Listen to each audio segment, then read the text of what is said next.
Hey everybody, welcome to Kyle and Nick on Film. This episode of Saturday Scares with Kyle, and I'm your host, Kyle Goethe. Today we're going to be talking about a Vincent Price film, one that I've actually got on DVD. This is Vincent Price in From a Whisper to a Scream, and you can bet your ass we're going to be covering Theater of Blood sooner or later.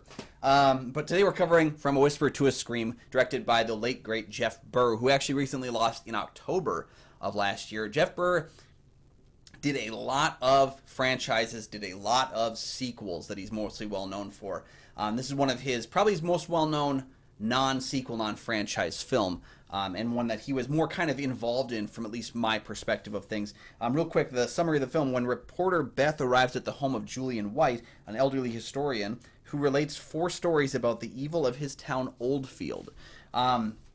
That's right, this is an anthology. There are 4 stories and also a wraparound segment. That's the one that has Vincent Price. He's only in the film for that wraparound. He was only on set for 2 days, so this is a very, very quick interaction with Vincent Price, but that's okay. It's actually probably the smallest film that he's ever appeared in because it was pretty much an independent production. MGM released the film, very, very small budget. He was actually convinced to be in it because Jeff Burr showed up at his home with wine and the script, and he knows that Price was a notable wine enthusiast or connoisseur.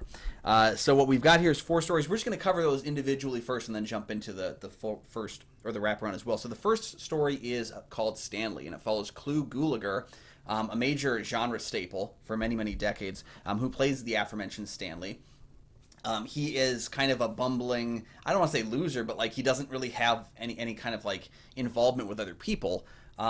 He spends most of his time with his sister and ends up becoming infatuated with his boss, going on a date with her and trying to interact sexually with her before she spurns his advances and he murders her, going on to commit unsatisfactory deeds with her body. 9 months later, he finds out that that was a bad idea, if you catch my meaning. We also have the second story, On the Run, which is about a guy on the run from ruthless gangsters named Jesse. He comes across what he believes to be a voodoo guy who may be able to live forever before finding out that be careful what you wish for. The third story in the film is called Lovecraft's Traveling America, or Traveling Amusements.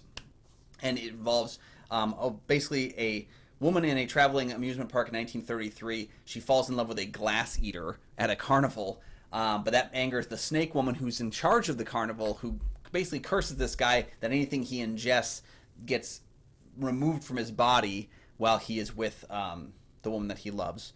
Very peculiar one. And then the fourth story, Civil War, 4 Soldiers is the name of the story, and it follows basically a bunch of Confederate orphans that still believe the war is going on, and they want vengeance for the death of their parents when a couple of soldiers enter into their territory. It's got a very Lord of the Flies, Children of the Corn kind of feeling, which, you know, this was 3 years removed from Children of the Corn. I could see how that would kind of loop itself in.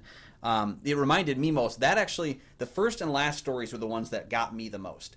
The Stanley story, it's probably a little bit too long, but Clu Gulager is such a magnificent person to watch on screen, because even without much of a screenplay to work with, he does kind of offer something that only Clu can give us. The necro baby of it all was not something I had seen coming, and so that's, I think, what I appreciated about that one, is that while all 4 of these stories suffer from a problem of the setup being too long and the climax being too short, there are a couple of wins in this one as well. The last story as well, the 4 Soldiers ones, I had these like weird Children of the Corn mixed with 2000 Maniacs, which was a Herschel Gordon Lewis film involving a bunch of people who travel through in the 70s, who travel through, you know, a southern town to find out that the people that are living there still believe the Civil War is going on. And that's kind of the flavor I got from this one too. And it's not as strong as 2000 Maniacs, but it's an interesting enough little story that I was very confused throughout. And I think that was part of the point, was that the characters are very confused throughout. So what we've got here is we've got, you know, a film that was entirely shot in Dalton, Georgia. Most people saw it under the title The Offspring, which is not a great title. I mean, From a Whisper to a Scream is at least catchy, but The Offspring was the original release title, actually, that was changed from a Whisper to a Scream, and eventually From a Whisper to a Scream was put back in for the home video release of the film. So it's kind of caused the film to remain a little bit murky, and in fact, Vincent Price says he regrets doing the film, that he was basically swindled by his agent into doing something that was not the movie that he had heard and was signed on to do.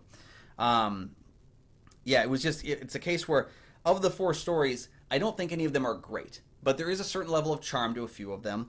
I think definitely the first and fourth one are worthwhile. I think the wraparound, while not having a lot going on, is at least entertaining because you have Vincent Price relating these stories to Susan Tyrrell, who's a very, very enigmatic facial actor. She is able to emote a lot, and she's got a very unique look to her. And I think she really is fun to watch in these kinds of, I don't know, down-low horror films. If you haven't seen Butcher Baker, Nightmare Maker, you probably won't know what I'm talking about. But Susan Tyrrell chews the scenery and everything else in that film. But this one, she gets to share the screen with Vincent Price. And it would have been nice to hear Vincent actually, like hearing Julian White actually telling us the stories. Like give him a narration for each of the stories. I think that would have added a bit more. Trim a little bit from each of the beginnings of the stories, because I don't think the beginnings are as strong as, like I said, the endings, which happen very quickly. But overall, it's fine. You know, there's good in the movie, there's bad in the movie. That's the thing about anthology films, is that they live or die based on the average rate of success for the stories. And I think this one's got kind of a 50-50 for me. Maybe on rewatch that'll change, but I did like two of the stories, and two that I kind of felt were more forgettable.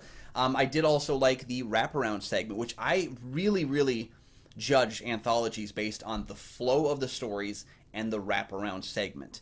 This one, everything is connected because it's all taking place in different time periods told to us by a historian about a town. Everything makes sense to a certain degree about that and how it's tied into this town, and the town historian is telling the stories, and we're not even sure if his version of events is the correct version. Everything in that kind of thing works, and so that's in some ways why I think this is a more successful anthology, even though it's got some more latent issues throughout, because at least the wraparound story and the four stories are all part of that same theme that was going on, especially, I would say, inappropriate acts, things that shouldn't happen that are happening, which is kind of the crux of most horror. So those are my thoughts on From Whisper to a Scream. I enjoyed the film, definitely a flawed movie, very flawed, but I think that for an anthology, there are a lot worse anthologies to watch. This one was pretty solid in terms of overall moodiness. I've heard some comparisons to the Mortuary Collection, which I agree. Mortuary Collection feels like a spiritual successor to From a Whisper to a Scream, and they got Clancy Brown in that film, which means that you've at least got someone else worthy of the Vincent Price title. So those are my thoughts on From a Whisper to a Scream. I really wish that Jeff Burr had more notoriety, because I do think that while he is mostly known for doing sequels, he did, Leatherface, Texas Chainsaw 3, not the worst Texas Chainsaw, but far from the best. He did also do, I think, the two best Puppet Master films, which are 4 and 5. I know it's Puppet Master, so like the best Puppet Master is, it's a choice, but he did do those films, and I think it's worth checking out this one because you actually get to see him kind of playing in his own wheelhouse. So let me know your thoughts on From Whisper to a Scream down below in the comments section. I'd love to hear your thoughts on that. And is there another Jeff Burr film we should cover on the future episode of Saturday Scares with Kyle? But don't worry, because next week we got another interesting one for you. We are going to cover the movie that was considered more shocking than Psycho, more sensual than Repulsion, and more nerve-ripping than Baby Jane. We're going to talk about Jose Ramon Larraz's Whirlpool. Join us then. Thank you.